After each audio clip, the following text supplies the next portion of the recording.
আসসালামু আলাইকুম ওয়া রাহমাতুল্লাহ। আলহামদুলিল্লাহ নাহমাদুহু ওয়া নাসাল্লিমু আলা রাসূলিহিল কারীম আম্মা বাদ।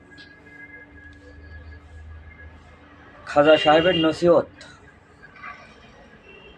মানুষের যত প্রকার দোষ থাকে তার মধ্যে অহংকারী প্রধান। অহংকার মানুষকে খোদার পথ হইতে দূরে সরাইয়া দেয়। হাদিসে কুদসিতে আছে, আল্লাহ পাক বলেন, অহংকার আমারই চাদর, যে উহাকে ছিনাইয়া লইতে চাও সে আমার প্রতি জুলুম করলেন। কালাম মাজিদে ইরশাদ হয়েছে, নিশ্চয় আল্লাহ তাআলা অহংকারীকে ভালোবাসেন না। অহংকার বিভিন্ন অবস্থায় বিভিন্ন আকারে মানুষের অন্তরে প্রবেশ করে। ধরনের অহংকার: জনের অহংকার, শক্তির অহংকার, রূপের অহংকার, বিদ্যার অহংকার, বংশের অহংকার, পদমর্যাদার অহংকার, জ্ঞানের অহংকার ইত্যাদি। এমনকি অধিক ইবাদতের অহংকার মানব মনে প্রবেশ করিতে পারে। হযরত খাজা সাহেব বলেন, এইসব অহংকারের মধ্যে আলেম ও যাহাদের অহংকারী সবচাইতে মারাত্মক, উহা রাজা বাদশাহের অহংকারের চাইতে ভয়াবহ। কারণ রাজা বাদশাহের অহংকারের কারণে যদি তাহাদের পতন ঘটে, তবে বড়জোর তাহাদের পদ মর্যাদা বিনষ্ট হইবে এবং তারা গতিচ্যুত হইতে পারে, এবং ক্ষতি তাহাদের ব্যক্তিগত, উহার কারণে অন্য লোকের তেমন অসুবিধার কারণ নাই। কিন্তু যদি আলেম বা জাহেদ অংশীদারি হয় এবং উহার কারণে তাহাদের পতন ঘটে, তবে এই ক্ষতি শুধু তাহাদের মধ্যে সীমাবদ্ধ থাকিবে না। যাহারা তাদের সংস্পর্শে আসিয়াছে তাহারাও ক্ষতিগ্রস্ত হবে। কারণ অহংকারের মিশ্রিত এলেম দন্ত্র মিশ্রিত জহৎ সোয়াছে রোগের মতো মানব মনে অহংকারের জীবাণু গোপন করে। তাছাড়া অহংকার খোদাপ্রার্থীর পথ মারাত্মক অন্তরায় সৃষ্টি করে।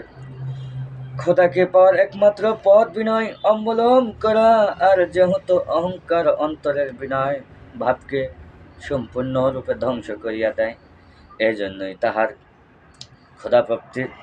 খোদাপ্রান্তের পথ রুদ্ধ হইয়া যায়। খোদাকে পাওয়ার আরেকটি সত্য হল অন্তরের সর্বদা খোদারময় বিদ্যমান থাকা। খাওয়া পড়া, চলাফেরা, শোয়া বসা, আচার ব্যবহার ইত্যাদির প্রতি কাজে মানুষকে হাজির নাজির মনে করিয়া সংযম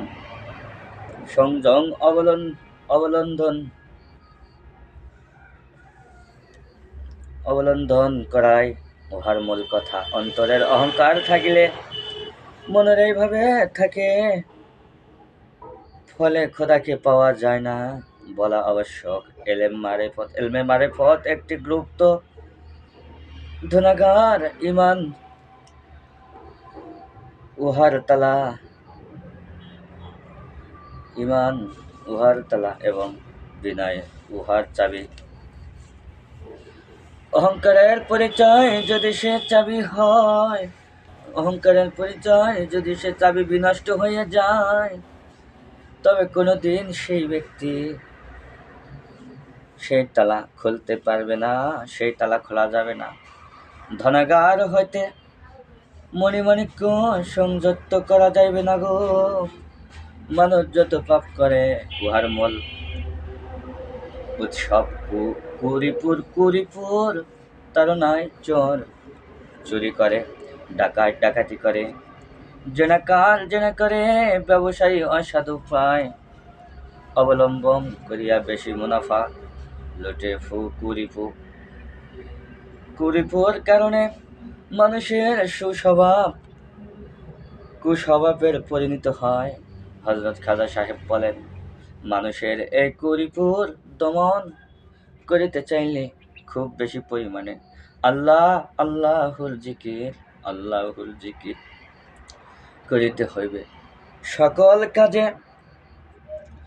আল্লাহকে হাজির নাজির মনে করিতে হইবে এবং রিপু যাহা চায় তাহার বিরুদ্ধাচরণ করিতে হবে। যুদ্ধের ময়দানে কম সৈন্য লইয়া বিপুল সংখ্যক সৈন্যর সহিত যুদ্ধ করিয়াও তাহাদিকে পরান্ত করা যতটা সহজ, কিন্তু কুরিপু পরান্ত করা ততটা সহজ হয় না।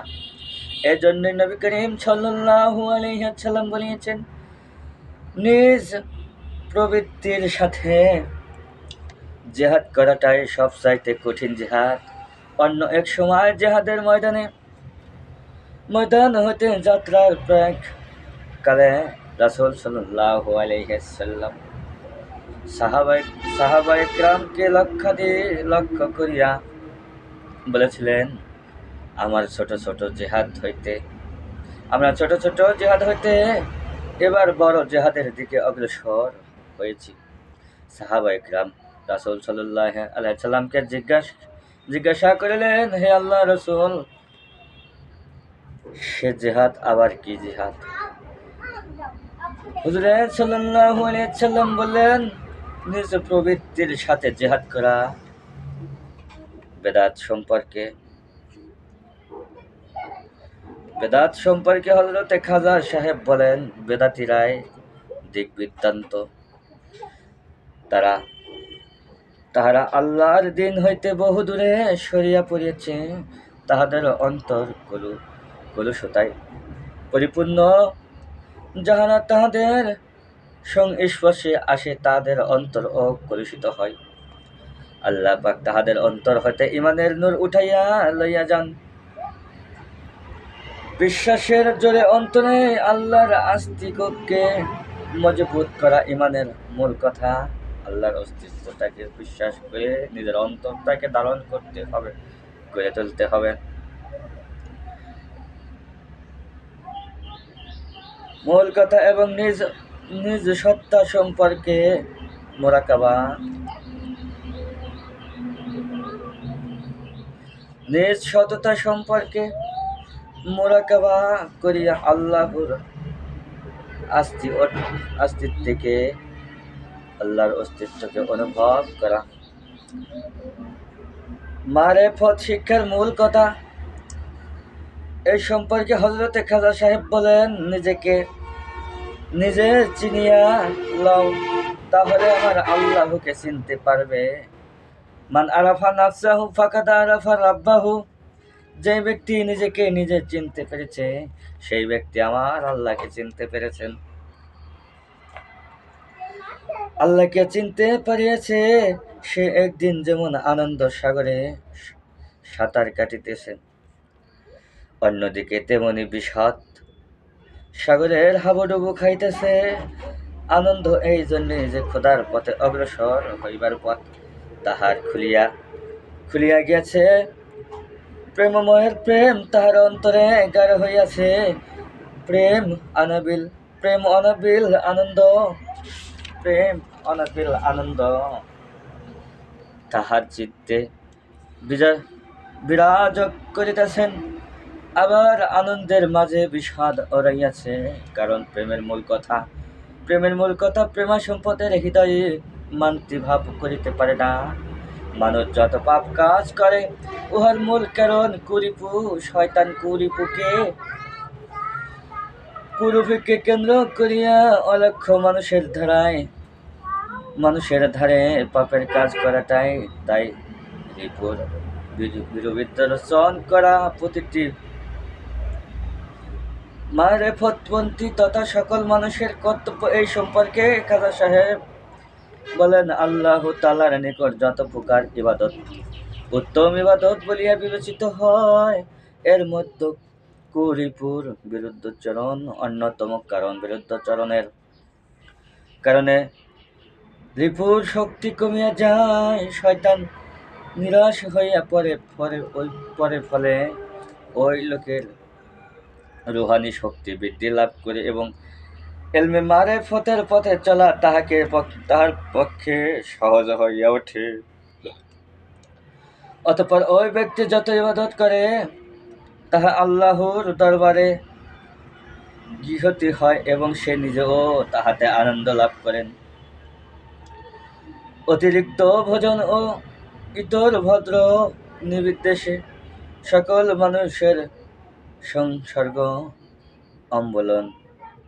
অম্বলন বরি সাধারণগণ পক্ষের অন্তরায় স্বরূপ, কারণ অতিরিক্ত ভোজনের কারণে অলসতা বৃদ্ধি পায়, মন দুর্বল হইয়া পড়ে, আত্মার শান্তি কমিয়া যায়। অথচ ইলমে মারিফত অসাধনায় অলসতায় স্থান নাই।